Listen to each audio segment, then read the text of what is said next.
You're listening to Field Day with Katie Black. Hello, welcome to Field Day with Katie Black. I'm honored. Today I have with me Derwin Gray. What's up, Derwin? How are you doing? I'm good. I'm glad to get on the show finally. I know we've been trying to get this thing put together, and we finally able to do it now. So I'm excited to be on. Thank you so much. Yeah, well, I've always found that sometimes when interviews like that, when it's been a long time in progress, they're more exciting, right? Yeah. Oh, 100%. Definitely that anticipation. Okay, so the first thing I usually ask my guests is where were you born / where did you grow up? Okay, so a little bit about myself. I'm from Washington, D.C. Grew up in Washington, D.C., the southeast quadrant of the four quadrants. So people that's not familiar with Washington, D.C., there's northeast, there's northwest, there's southeast, and there's southwest. It's all four quadrants of D.C. I grew up on the south side of D.C. I grew up playing football, basketball, two-sport athlete. Tried to do track and field. wasn't really that good at that. Tried to do the discus and shot put growing up. Really wasn't good with that. But football and basketball was my thing growing up. And then went to Dunbar Senior High School. Then I transferred my senior year to go to Friendship Collegiate, which is in the northeast side of Washington, D.C., back to those four quadrants again. And then I went on to University of Maryland. I know you see this Georgetown thing, but I do a sports commentary for Georgetown, so ignore this G-Town shirt I got on now. But went to University of Maryland, graduated from there, and I went on to spend some time in the NFL where I played 7 years with the Pittsburgh Steelers, Jacksonville Jaguars, and Tennessee Titans. Okay, so I'm going to rewind back to D.C. I'm assuming too, I looked up that you're a millennial like myself. Right. So what was the 90s like in DC, early 2000s? 90s for myself was pretty cool. I would say back then things was a little different than it is, way different than it is now. Just the biggest difference would be technology. A lot of us was when I grew up, was all outside a lot. As a kid, running around playing sports, sometimes running around with no shoes on, just getting it how you got to get it now. Where a lot of these kids these days are now a little bit more privileged. I mean, they have to have certain things to do things. If you're going outside, it has to be perfect weather. It has to be nice bottled water. You got to be just so different where it is now back then where myself, I just found fun with doing anything, man. And that's how it was for DC growing up, man. It was definitely a big crime and drug type of situation in DC going on as well. So you had to find things to stay out of that. When me personally, I found sports and wasn't really big into school, but I knew I had to do school to be able to be a great athlete. So just growing up, I just loved playing sports, and that was a way of me staying out of all the BS that was going on in DC, the drugs and the crime and jail and stuff like that. Where I come from a family that was victims of all that. Like everyone been to prison, some kind of crime, something like that. So, and luckily enough, I was blessed enough to miss that window. So that's awesome.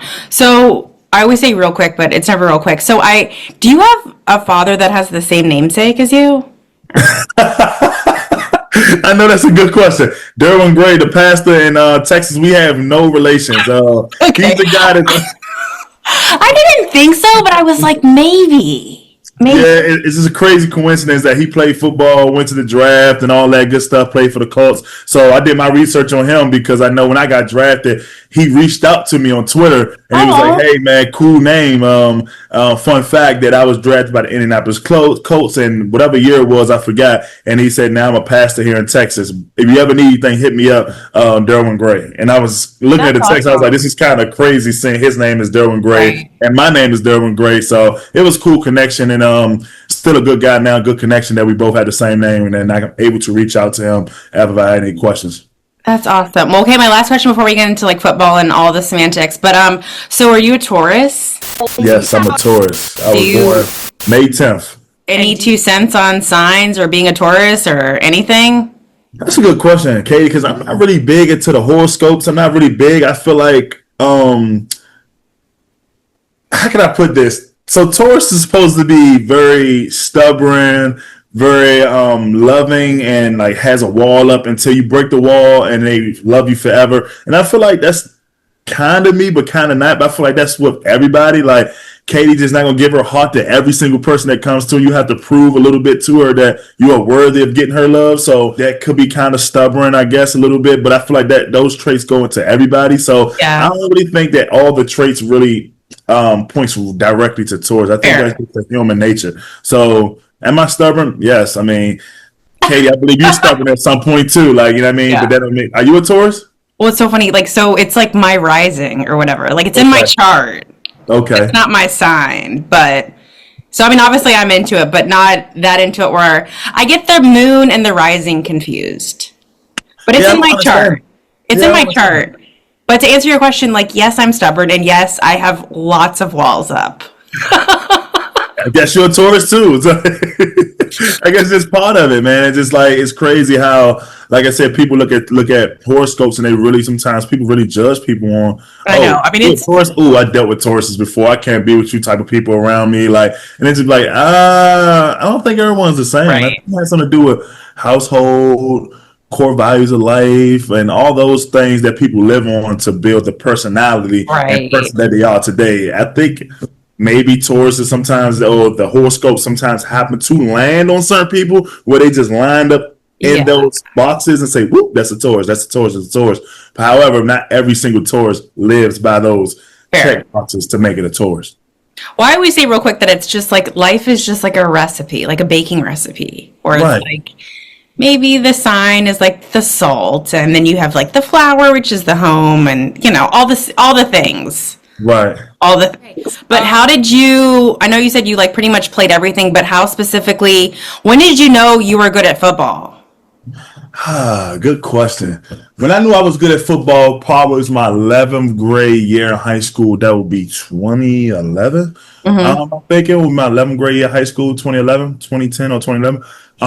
I really didn't like football. I was never a football person, and it's crazy. I hated football. I was a big basketball guy. I never really liked to get hit.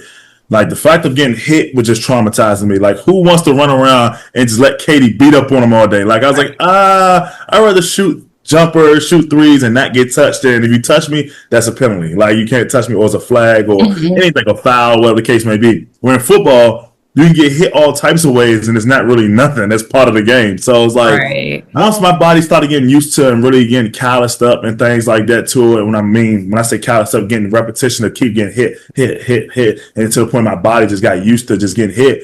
I started liking it about 11th grade year, and that's when I really started feeling good about it. I started having so many scholarships coming in, and I just remember like getting my Notre Dame offer, getting my Alabama offer, my Clemson offer, and I was like, I must be some type of good at this sport where all these schools all around the country wants me to come play in their program. So I'm just touring the world and just going to all different schools during my 11th grade year. That journey was fun, man. It was really fun. And then starting to get my Under Armour All-American invitation, which is I grew up as a kid, always wanted to play in the high school All-American game. And there's two big ones. There's the Under Armour All-American game and there's the U.S. Army All-American game. And I know I'm an Army guy, but I knew I'd pick either one because they're all All-American games. But if I had to choose one, I always wanted to be the Under Armour All-American.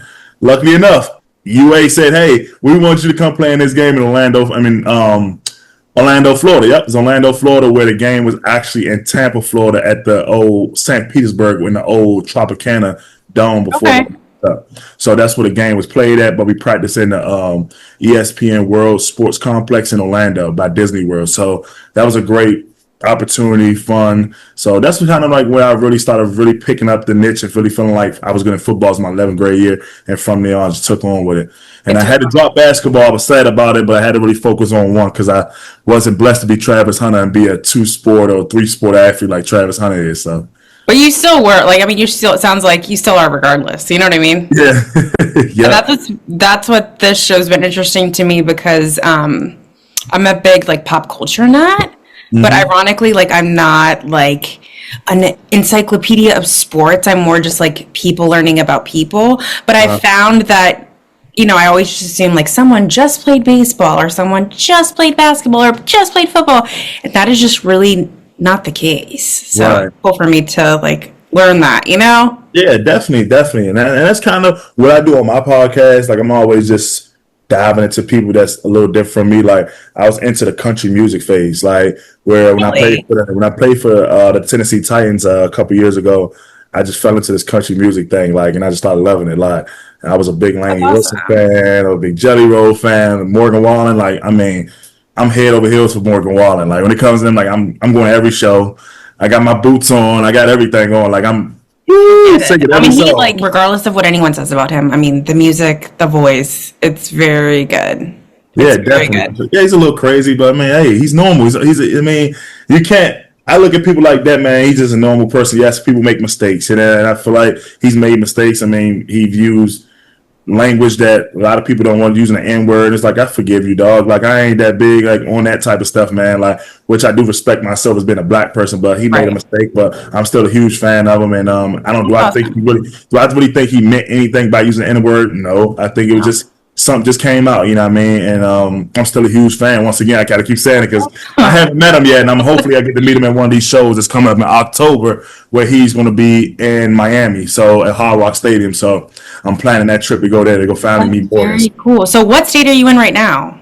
I'm in DC. You're in DC. Oh, okay. So you're Yep, still yep. like repping. Good for you. Yeah, but I actually just got back to DC. Just moved back to DC. Where I took a sports and commentary gig here in DC with DC News Now. I've been floating around with Fox 5 DC as well, doing stuff from them as well, and just had my ESPN opportunity the past couple of days ago of Georgetown covering a football game. Very cool. Yeah, very cool. So like there's so many things we can get Yeah. into, which I love. But first of all, I have always been in and out of country because like I don't think I sound like it at all, but I'm from North Carolina. My parents are from South Carolina. So like I have a Southern family, but it's always been in and out. But like during COVID, I like really got into like CMT. I don't know. I just really dove back into it during COVID. It's very interesting. So like I kind of get what you're saying where it's, I don't know.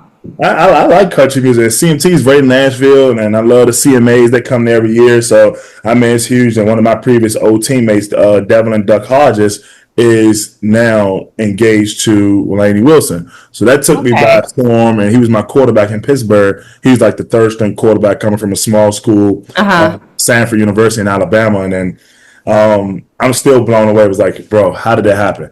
And Lainey was like one of the, like maybe 3 years ago, like she was the rising star, like what I mean, and, with the bell bottoms and hot like a truck and all that. So I was just like, who is this lady? And she just kept popping on my TikTok, you know what I mean? And 2 years later, it's popping out, and I'm like, bro, like when did that happen? Like, Right. How did that I've never seen this was coming, you know what I mean? So I've been trying to get Lainey on the pod for a while. I've been like, come on, Duck, you got to help me out here. Let me get her for one episode, you know what I mean? So, but I've had a couple of different country music artists on my podcast so far. I had Crystal King.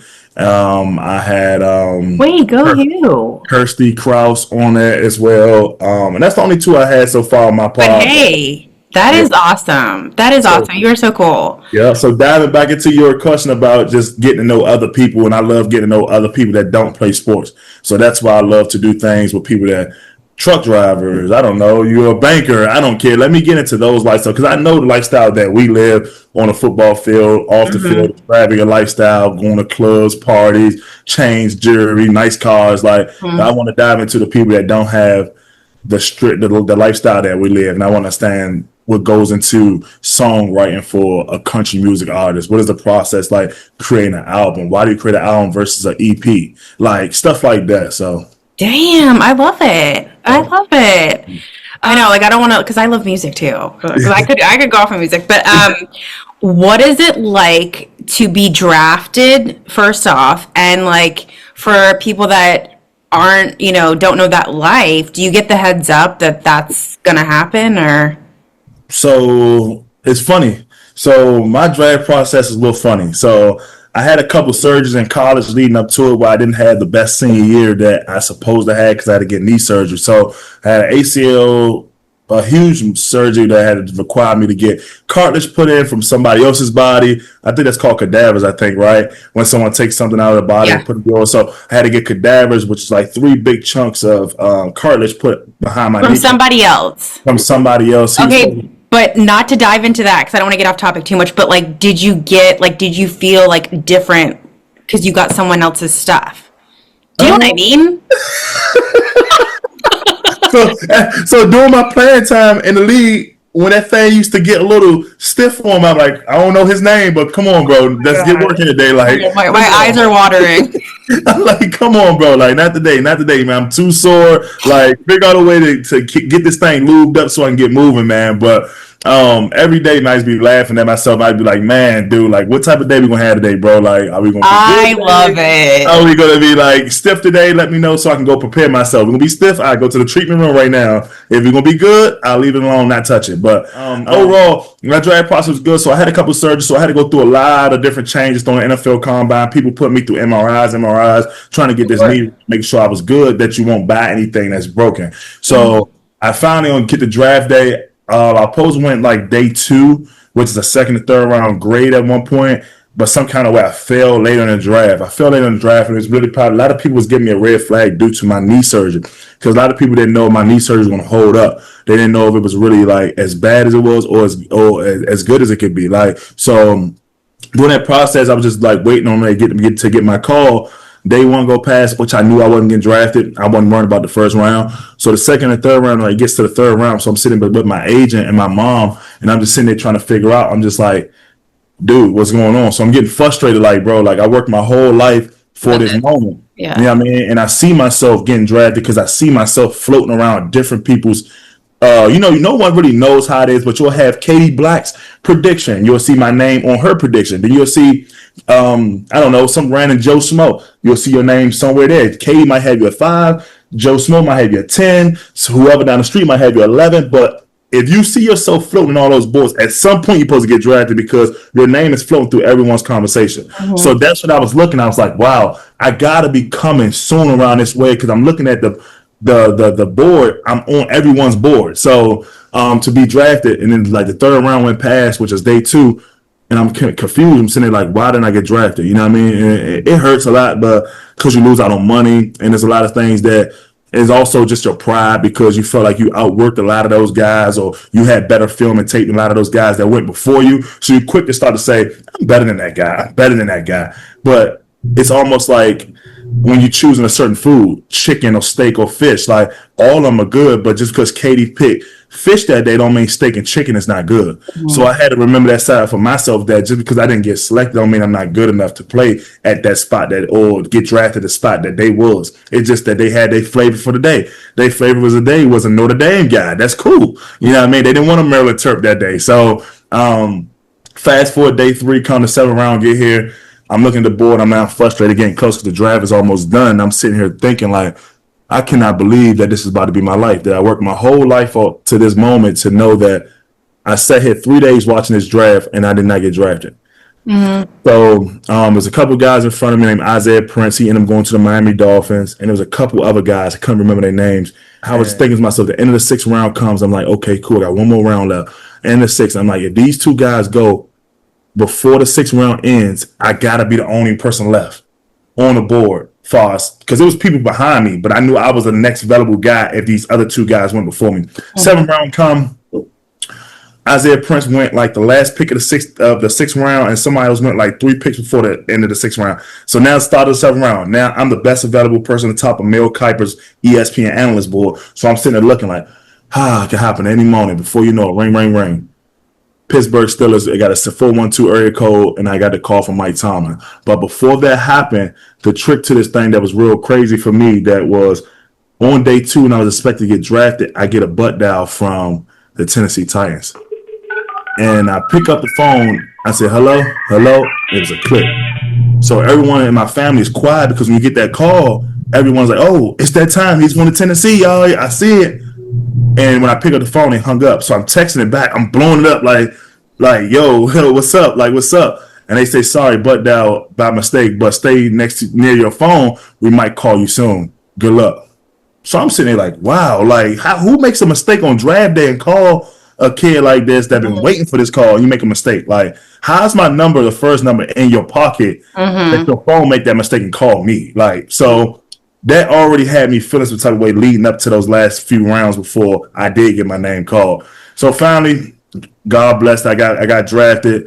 The 219th pick of the draft. Pittsburgh called. It was a whole silence in the house as I picked up that call. Mike Tomlin, I don't know if you watch football that much, but the head coach of the Pittsburgh Steelers, Mike Tomlin, called. Was like, yo, he said, DG, you ready to be a Steeler? And I'm like, yeah. He's like, man, you don't sound excited enough. I said, man, I feel like I waited too long. I should have been gone, but I'm happy for the opportunity. He said, man, let's go, Dirty Turk. We've been waiting for this moment for so long to grab you. This is the best opportunity to get you now. So I passed the phone off to the Rooneys, the owners, and media and everything like that. And I did my interviews, and then a month later, I was in rookie minicamp. Damn, that's a story. That's a crazy story, right? And so what was your 2 cents on your experience with Pittsburgh? I loved it. Pittsburgh was the best team I ever played for, and it still is today. Pittsburgh is the best organization. It had a lot of veteran people there, a lot of when I say veteran, man, not just veterans on the field, but veterans off the field, man. The way they took care of their bodies, the way that they treated their wives, the way they actually were just loyal to not just themselves or the game, but loyal to their family. Like, you know what I mean? Where you have a lot of distractions thrown at you, and they always kept the main thing. The main thing is football and family. And I felt like that was the best team to ever be drafted by and learn some core values of being a pro from Pittsburgh. Because when you have an organization like that, when you're a young guy, me being 21, I'm 30 now, coming as an organization, you're getting all that money, you're getting all the fun and all the stuff coming to you. You need some type of structure or some type of people around you to help you stay in line, because it's easy for you to fall off and go somewhere else and end up getting kicked off the team, blowing all your money, all types of stuff, like getting caught up in legal problems. It's just so much stuff that things can really just happen so fast. As fast as you got in it, the faster you get back out, just because you're not focused or you just never experienced this type of life and you just don't have no guidance. So I think with all that being said, blessed to be able to be with a veteran group, Ben Roethlisberger, some notable name, Marquise Pouncey, Joe Hay, and like T.J. Watt. Like, there was a lot of guys that was on that team that was just some grown ass dudes, like some real dudes that, you know what I mean, that love football and care less about the glitz and glamour. And that's why Pittsburgh has one of the best organizations in football. And just because it has nothing to really do with football, it has more to do with the culture that the Rooneys and passed down to the head coaches, to the VPs and all that other stuff like that, the GMs, that they pass through the stellar organization. When they go recruit guys and go draft guys, they're not just drafting good football players, but they're drafting good men as well, that's coachable and willing to learn. Even if they're not good men, leave that organization a better man they came. So, and that's awesome to hear. That's awesome to hear. And I know some Steelers fans, and man, they travel. Yeah, definitely, man. Steelers fans. Game day is one of the craziest days in Pittsburgh, man. Just seeing all those towels waving as the buses arrive into outside of at the time was Heinz Field, but now it's Acrisure Stadium. Just seeing all the fans up under that tunnel, they waving them towels, and we parking our player lot. We get out, fans are lined up all around the fence. We trying to get through so we can get into the stadium so we can make it on time in the stadium, so we don't get fined for being late. But these people are grabbing you, they just love you. So that place, when it comes to the culture of football, it's football or nothing. And one thing about Pittsburgh, they blunt. Like, if you're not doing what you're supposed to do in that field, you're going to hear about it all through social media. They will dog you. So with that being said, and that Pittsburgh was just the one, man. And like, and there's no disrespect to other organizations that I played for. I just feel like it was no culture there. Like, it was no type of brotherhood. It was no family as much as it was in Pittsburgh. I knew that Tomlin had my back. I knew that the GMs had my back. Like, it sounds like a family. Yeah, it was just that, man. Like, Christmas time, like Thanksgiving, like everything was just so open for all of us to spend time. If we knew that you was from out of town, or, you know what I mean? Luckily, I was from DC, so I was right down the road. But I mean, hey, you ain't had family and stuff like that. Most guys in the NFL, you could fly your peoples to you and stuff like that. But if, say, for instance, you didn't have that, like, you had, like, Mike Tomlin open his door for some of his players to come in and spend Christmas or Thanksgiving with the head coach. Oh my gosh. Yeah. Which in the NFL is rare, unless you're just a star player of the team, you're Tom Brady or something like that. If you're not that guy, you're like the last guy on the totem pole of the team, you ain't really getting that extended invite like that. So where Tomlin had his invite of his door open to anybody that wanted to come and be a part of that, that's the best organization that I ever played for. And it's because of everything, once again, that had something to do with the organization than football. Man, the people they built around here. So, and that's the stories that a lot of people just don't hear about the National Football League. And I'm pretty sure it's the same maybe in places like New England or stuff like that. But I don't know. But I never played for them. I don't know. But I'm thinking about franchises that have been around for a while. Right. I think too, there's a factor of like history, because I'm here in Trotton the Panthers. There's just not that history there. Yeah, right. Unfortunately. Okay, so, and of course, I'm on a limited time sketch, but just being in the NFL, how do you protect yourself from like vampires, as they say? Um, Or do you think that's an overblown like theory of being in the limelight, or?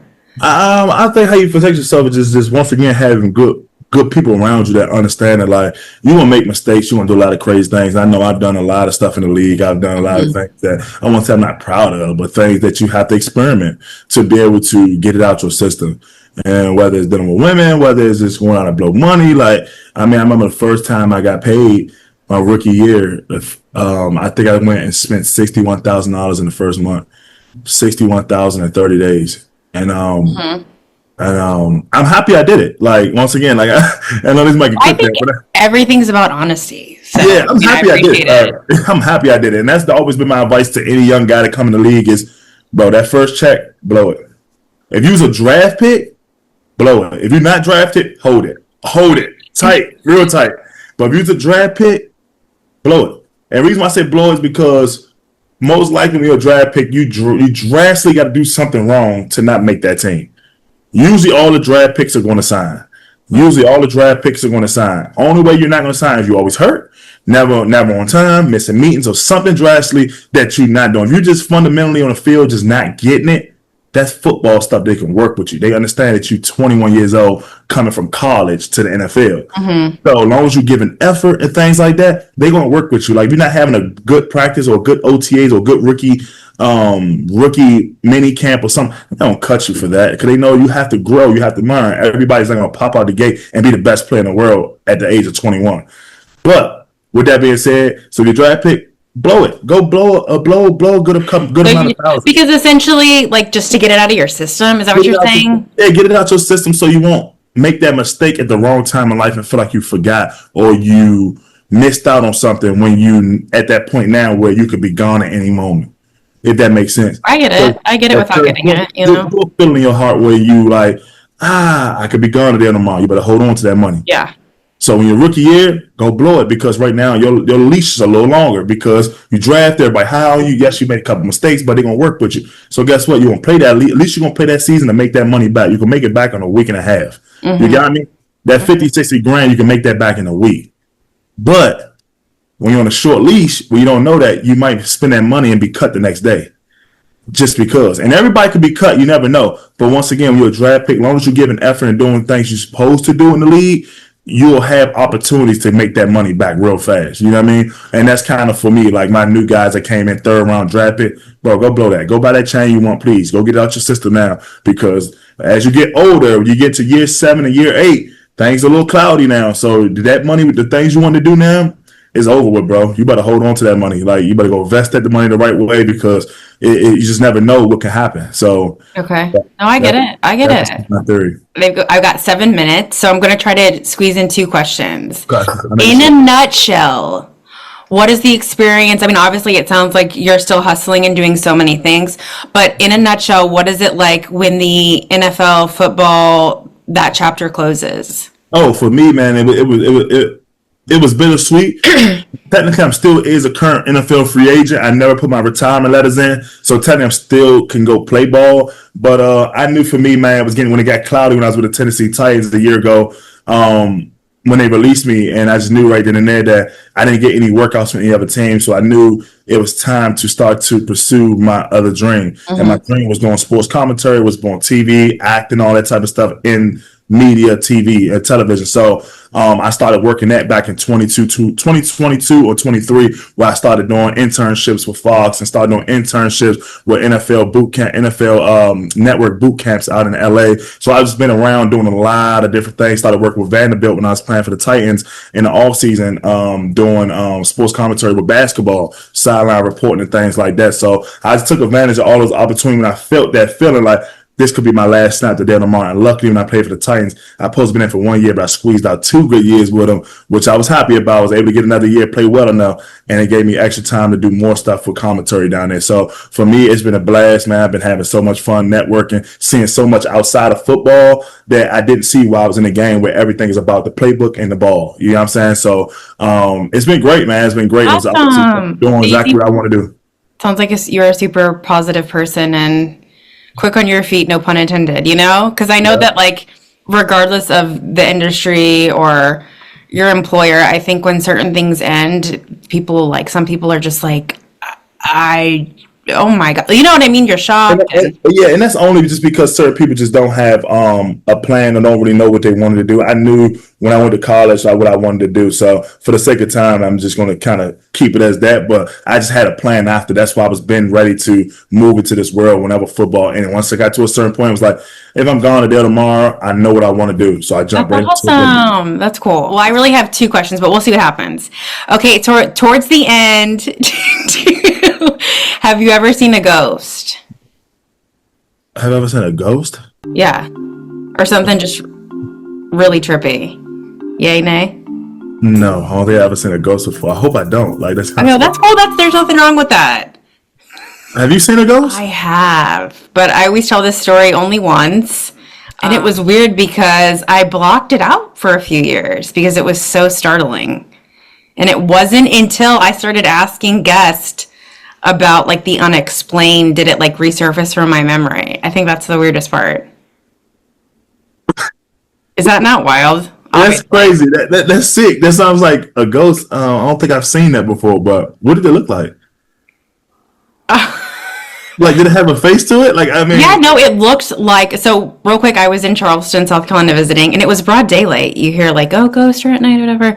But it was a soldier, like a Civil War soldier, but like I thought he was just like a freak that was like a reenactor.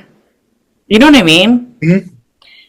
But like he was walking down the opposite street that I was on, like coming down the same street but the opposite direction. And I just was like, oh my God, this is so weird. You know, like, God, he has like a prop gun and everything. But just as he was, you know, approaching me, he disappeared. Wow. That's crazy. That's different. I mean, I don't know. Maybe you should Google and see like what would that mean when you start to see things like that. Like, what does it mean to see a ghost? But that's the only one I've seen. Like, you know what I mean? I've really gone down the rabbit hole of just like research and like study a lot of weird shit. But if you're into it, I mean, not that I'm saying like I'm fully into it, but like maybe like some kind of past life connection. I don't know. Your soul remembers someone that was in the area. I don't know. Right. Really trippy though. Really trippy. So, since you're a Steelers family, what do you think in the last couple minutes of Aaron Rodgers? Aaron Rodgers is awesome, man. He's the next best thing that they could have got after the retirement of Ben Roethlisberger. They're getting a veteran quarterback. They're getting a guy that knows how to run an offense and has confidence back there that's seen things that already happened before some point in his career. Steelers off to a great start. Yes, Chris Boswell was able to put it through the uprights to get him the win yesterday. And I got to give it to my guy, Jalen Ramsey, playing fast out there. He's flying around. He's making tackles. He's playing with enthusiasm. He's playing with that Jaguar 2017 Saxonville energy out there. He's all over the place. He's talking trash, fingers in people's face, and I loved it yesterday. So I think with that type of energy, he's going to bring, it's contagious. It's going to bring other people along on that defense to play lights out. And I'm excited about the Steelers, man. I want to see them back on top. I want to see them in the championships. I want to see them winning the division over the Ravens. I want to see all that. So I'm excited for him. I'm excited for the Steel Curtain to come back at some point. I'm excited for the whole staff and the whole organization, the Rooneys, everybody. So. Very cool. Well, any like shout out or plugs you want to give here at the end? Oh yeah. So before we end, I just want to say, everybody, man, I appreciate y'all watching and tuning in with me, man.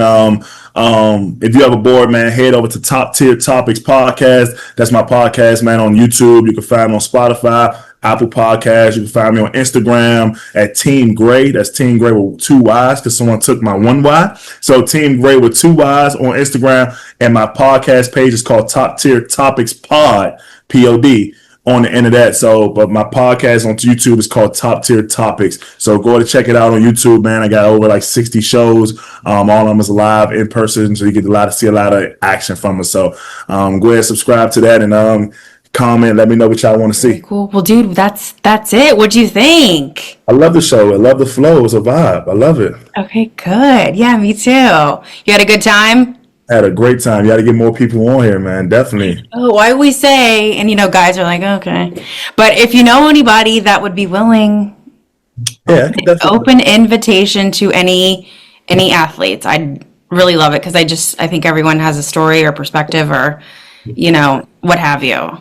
Yeah, definitely. We can possibly collab and do some things together too as well. So possibly do some sports talk or whatever you want to do because I'm always open to sports Absolutely. talk or something else to get a woman's Absolutely. perspective in sports as well. Thank So you. Well, I I actually been appreciate looking to do that. something like this online with somebody, so we can work out something, Katie, see what we can do. Yay, East Coast. Let's do it. Let's do it. Okay, well, I'm literally going to keep talking. Like, I'm sure it'll cut off at any second. What's your favorite quote?